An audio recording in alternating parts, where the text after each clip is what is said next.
Savoy ডিসকন আইসক্রিমের এত review দেখে আমিও অর্ডার করে নিলাম সেভয় ডিসকন আইসক্রিমটি।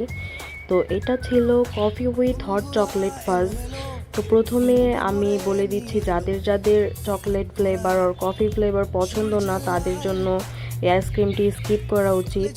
আর যাদের কফি আর হট চকলেট পছন্দ তাদের জন্য এটা খুবই মজার একটা আইসক্রিম হতে চলেছে।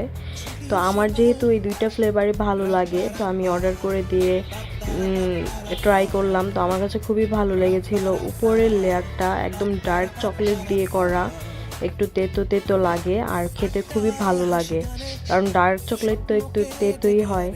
তারপর মাঝখানের যে পোর্শনটা ওইটা ছিল কফি দিয়ে ভ্যানিলা দিয়ে করা, ওইটাও খুবই মজা লেগেছে আমার কাছে। আর লাস্টের যে পোর্শনটা থাকে ওটা একদম ডার্ক চকলেট মেল্ট করা থাকে, ওটাও মোটামুটি, বেশি একটা না, মোটামুটি ভালোই লেগেছে। তো চকলেটটা, এই আইসক্রিমটা দাম অনুযায়ী আমার কাছে মনে হয়েছে পারফেক্ট।